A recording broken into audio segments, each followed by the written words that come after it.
1 year ago. It was November 15, 2009, when Yvette Diaz's life was cut short by a hit-and-run driver. But the driver of the car has yet to be found. Her mother now is asking for assistance in helping in solving the crime that led to Yvette's death. And here now to join us is the mother of Yvette Diaz, Ms. Ruth Santos. And Ms. Santos, first of all, thank you for coming and sharing with us. Thank you for inviting me. Our condolences to you. And, Thank you. Let's go over a little bit about this here. On November the 15th, 2009, your daughter was killed. It was a hit-and-run accident. Hit and run. 165th Street and the Grand And Concourse. the Grand Concourse. Take us back to that day. They were celebrating my youngest daughter's birthday. They had gone to somewhere near South Street Seaport. They returned to the house about 1:30 in the morning. My daughter was upset, my youngest, because she had lost her camera. So my daughter, Yvette, decided to rent a car and take her sisters home to make sure that they got home safely. So she left the house like at 3 to rent the car. And when she returned, like 10 or 15 minutes before 5 in the morning, she was crossing the street. She had called her sisters to let them know that she had already taken the car and that she was going to cross the street, and she will call them back as soon as she got upstairs. And that's when this happened. Any witnesses? Everybody says different stories, so I really exactly don't know. All I know that it was a black SUV that hit her, and she flew up into the air, fall on top of the hood, and the SUV kept driving until he let the body drop like half a block. She died instantly, the doctor said so. Share with us a little bit about since then, because your frustration has come since then, because you've been trying to get leads, trying to get information. What does the police tell you in regards to this hit-and-run accident? They don't have no leads. All they know is that some of the cameras weren't even working. Some of the cameras, all they saw was the wheels. They said that it was foggy, it was raining that day, and the detectives. And we're talking about street cameras along the street Grand cameras, Concourse. yes, along the Grand Concourse. So the detectives, all they know how to say is, we're trying, we're doing our best, and that's about it. I have mailed letters to different community leaders and stuff, and nobody has contacted me. I did that a couple of months ago, 2 weeks ago. I mailed in like another 15 letters, and the only people that have contacted me is this program and somebody from the New York Post. Other than that, nobody. What community leaders have you reached out to? Ruben Diaz Jr., he hasn't contacted me. Somebody in 170th. There's another person in 1650 Selwyn Avenue. There's a couple of places.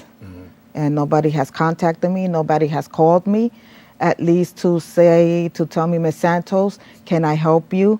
At least to tell me, what can I do? Have the police department given you any information, Nothing. indication, or they just stopped contacting you at all? They just stopped contacting me. I had called the detective. He told me, I'll keep you posted every 2 weeks. Months have gone by and he hasn't called me. Your feelings now? I'm frustrated. She was only 28 years old. She was going to start college, Lehman College, in January 2010. The only thing that I have left of her of that day is this piece of scarf that she was wearing.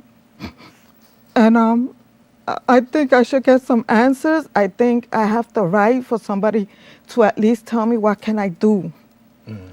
What can I do to put the word out there that these drivers, they have to be careful. You can't just kill somebody, drag them half a block and leave them like a piece of garbage bag in the street and just keep on going. I mean, this person does not have a heart, family. This could have happened to anybody, What kind of message do you want to send to the public in terms of trying to find out more information, or even about making awareness in a situation like this? Call the borough president of the Bronx. Let him know that something must be done.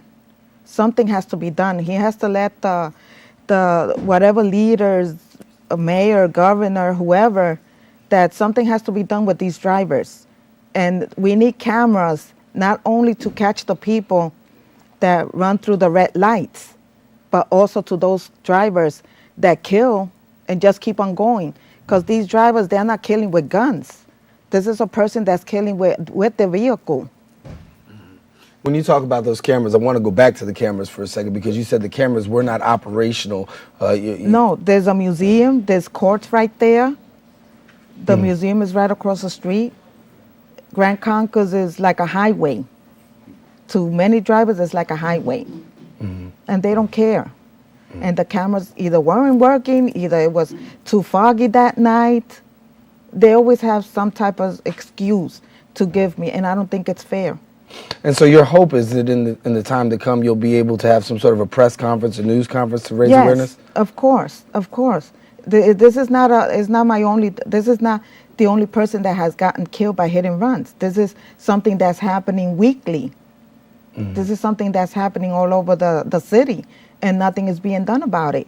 They got to make laws where if you kill somebody, you got to be punished. You got to turn yourself in. You have to turn yourself in.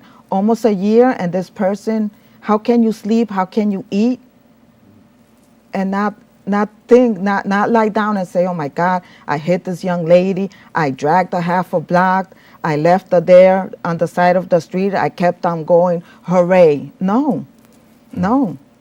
So you want a news conference, and you're definitely going to raise awareness about it? Of course. Okay. Of course. Well, we're going to continue to follow this. Thank and you we're going very to continue much. to put some information out there. Now, Thank if people do have information, we do want to tell you that you can call the Crime Stoppers hotline. We want to give you that number if you just stay with us for a second. It's 1-800-577-TIPS. 1-800-577-TIPS is the number where you can call if you have more information in regards to the death of Yvette Diaz. As we said, it was 165th Street and the Grand Concourse. It was the intersection of 165th Street and the Grand Concourse. She was dragged about a half a block, and actually she was left in the street about a half a block. So we want you to be able, if you have any information, we want the Bronx to be able to respond to that. Once again, the number, if you have more information or want more information, if you have tips, if you have any information, all you have to do is give 1-800-577-TIPS. You don't have to give your name. Actually, right now, Crime Stoppers is offering a $2,000 reward for more information. 1-800-577-TIPS is the number that you can call and share your information. Once again, that information is kept confidential, and there is a $2,000 reward up to date to find out more in regards to that. And so, Ms. Diaz, Ms. Santos, we thank you so much for coming and sharing a little bit. Hopefully, we've raised some awareness here on the show, and once again, our condolences for your loss. But we want to let you know that we will continue to follow this here on Open, particularly on our Wednesday show. Thank you very much.